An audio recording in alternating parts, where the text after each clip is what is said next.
Every day, at exactly the same time, a starving stray dog stood in front of an abandoned house and barked like something inside was dying. Not once. Not twice. Every single morning. The house had been empty for years. People crossed the road to avoid it. They whispered about shadows moving at night, about an old widow who was said to have died alone inside. But the dog didn't care about stories. It scratched at the door until its paws bled. It barked until its voice cracked. Some mornings, it whimpered, low and broken, as if begging someone inside to answer. Neighbors shouted at it. "Go away. Someone chase that dog." Children threw stones. Market women complained it was bad luck. Everyone ignored the pattern. Everyone, except one person. The morning everything changed, the dog suddenly stopped barking. That's when Glory noticed. She was a newly posted nurse, walking to her shift like she did every morning. She'd seen the dog before, heard the barking that never stopped.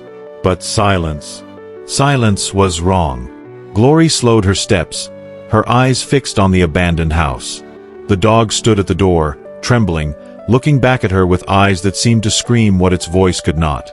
Her heart began to race. The dog's brown fur was matted with dirt, ribs showing through its thin body. It looked exhausted, defeated, like it had fought a battle no one understood and finally lost. Glory should have kept walking. She was already running late.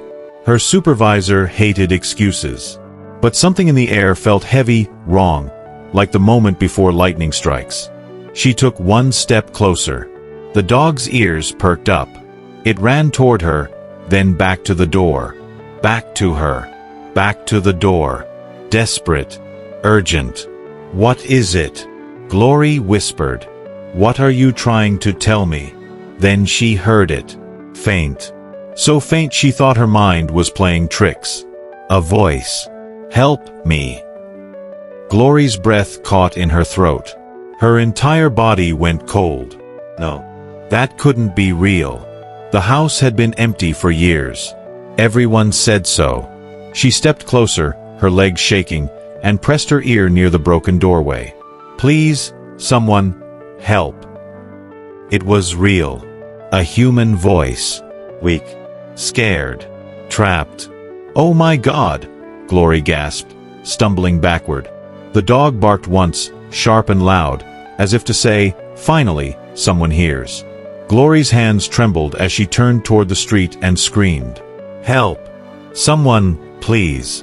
There's someone inside this house." A few people stopped walking. Most just stared. An older man shook his head. "Sister, that house has been empty for years. You're hearing things." "No one lives there," a woman added, adjusting the basket on her head. "It's just that crazy dog making noise again." "I heard a voice," Glory shouted, her voice cracking with urgency. "A person. Someone is trapped in there." The dog barked again, louder, more frantic, running in circles near the door. Doubt hung thick in the air. People whispered. A few laughed nervously. But Glory refused to move. She planted her feet and stared them down.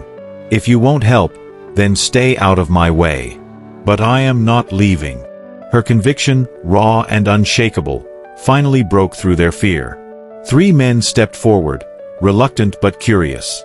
One of them, a carpenter named Thomas, kicked the broken door hard. The wood splintered and gave way. The smell hit them first. Dust. Decay. And something else. Something human and wrong. Thomas covered his nose and stepped inside. Glory followed close behind, her heart pounding so hard she could barely breathe. The dog squeezed past them all, running straight toward the back corner of the ruined house. The floor was littered with broken clay pots, torn cloth, and piles of dried leaves. Sunlight barely cut through the cracks in the walls, leaving most of the room swallowed in shadow. And there, huddled against the far wall, was a boy. Glory's knees almost buckled. He looked no older than 10. His clothes were torn and filthy. His hands were tied behind his back with rough rope. His ankles were bound together. Bruises covered his arms and face.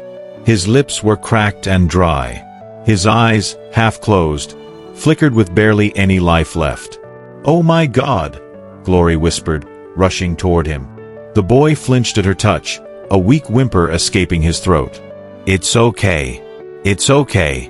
You're safe now." "We're here," Glory said, her voice shaking as tears filled her eyes. Thomas pulled out a small knife and cut the ropes. The boy's wrists were raw and bleeding where the rope had dug into his skin. The dog sat beside him, licking his face gently, as if it had been doing so for days. Someone from the doorway gasped. "How long has he been here?" No one answered. No one knew. The boy's lips moved. Glory leaned closer, cradling his head carefully. "Water," he whispered. "Get water. Now." Glory shouted. A woman ran to fetch some. Glory held the boy's burning forehead. He was dehydrated, starving, barely holding on. When the water came, she helped him drink, just a little at a time. "What's your name, sweetheart?" she asked softly. The boy's voice was so quiet she almost missed it. "Jonah. Jonah. You're safe now. I promise. We've got you." Tears began to roll down Jonah's face, silent and slow, as if he'd forgotten anyone cared enough to cry for him. The crowd outside had grown. Whispers spread like wildfire. Who did this? How did he get there? Where are his parents? Glory looked up at the men. "We need to get him to the hospital. Right now." They lifted Jonah carefully and carried him out into the daylight. The crowd gasped. Some women began to cry. Others covered their mouths in shock. The dog followed closely, never leaving Jonah's side. At the hospital, doctors worked quickly. Jonah was given fluids, food, and medicine. His wounds were cleaned and bandaged. Glory stayed with him the entire time, holding his hand, whispering that he was safe. When he was strong enough to speak, the police arrived. Chief Victor was a tall man with a serious face and sharp eyes. He had served the community for over 20 years and had seen many terrible things. But this shook even him. He sat beside Jonah's bed, his voice calm and gentle. "Jonah, can you tell me what happened? Who did this to you?" Jonah's eyes filled with fear. His small body tensed. "It's all right, son. You're safe now. No one can hurt you here." Slowly, haltingly, Jonah began to speak. He had been walking home from school 3 weeks ago when a man in a dark car stopped and asked for directions. Jonah went closer to help. That was the last thing he remembered before waking up tired and alone in that dark house. The man never came back. Jonah screamed for help until his voice gave out. He thought he would die there, forgotten, alone, until the dog came. "The dog found me," Jonah whispered. Glory's eyes filled with tears. Chief Victor's jaw tightened. He stood up, his face hard with determination. "We will find who did this, Jonah. I promise you." Outside the hospital, Chief Victor gathered his officers. He also called a meeting with community leaders. "This boy was hidden in plain sight," he said, his voice sharp with anger. "For weeks. And no one checked. No one looked. A dog knew something was wrong, but we, humans, did nothing." Shame fell over the room. "I want every piece of information. Anyone who saw anything strange near that house. Any unusual cars. Any unfamiliar faces. Bring it to me." The investigation began immediately, and what they uncovered was far worse than anyone imagined. Chief Victor and his team worked day and night. They questioned neighbors. They searched for clues. They reviewed reports of missing children from nearby areas. What they discovered made everyone's blood run cold. Jonah was not the first. Over the past 2 years, 5 children had gone missing from different communities, all around the same age, all taken on their way home from school.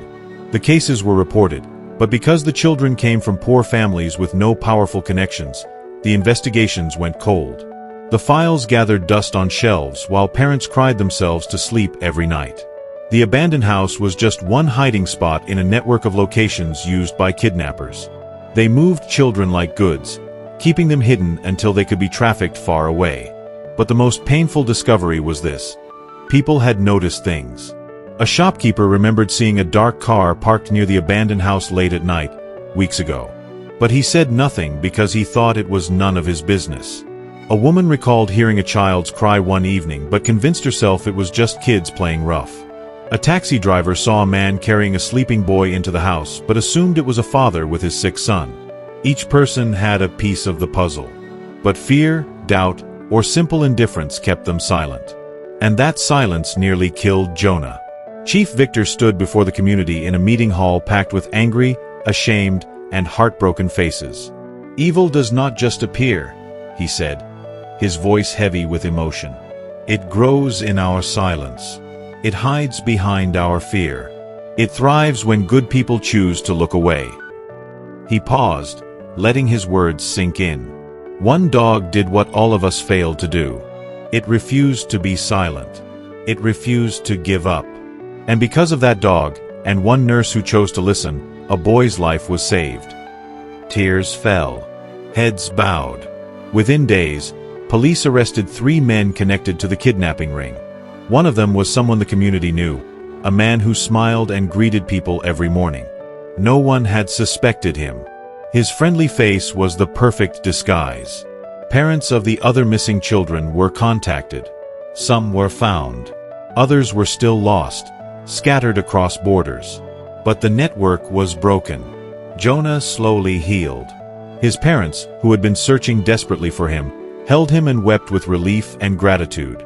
They thanked Glory over and over until she had to wipe her own tears away. And the dog? The dog became a hero. The community adopted it. They named it Hope. Children fed it. Adults built it a small shelter. It no longer wandered hungry and alone. It had found a home in the hearts of people who finally understood the power of paying attention. Glory visited Jonah often. She brought him books and fruit and sat with him while he recovered. She also started a neighborhood watch program with Chief Victor, training people to notice warning signs, to speak up, and to never ignore their instincts. Months later, Jonah stood in front of the same community that once walked past his suffering.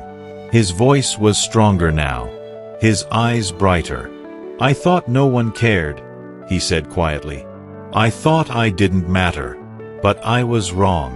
One person cared enough to stop. One dog cared enough to keep barking. And that was enough to save me." The room erupted in applause. Hope sat beside him, tail wagging, as if it understood every word. Never ignore your instincts. If something feels wrong, stop and pay attention. Your awareness could save a life.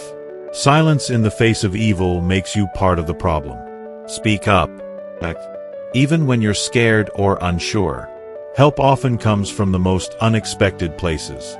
A stray dog. A new nurse. A small voice in the dark. Stay alert. Stay compassionate. You never know when you'll be someone's only hope. If this story touched your heart, don't keep it to yourself. Share it with someone who needs to hear it. And subscribe to our channel so you never miss stories that remind us what it means to be truly human. Because sometimes, the smallest act of courage can change everything.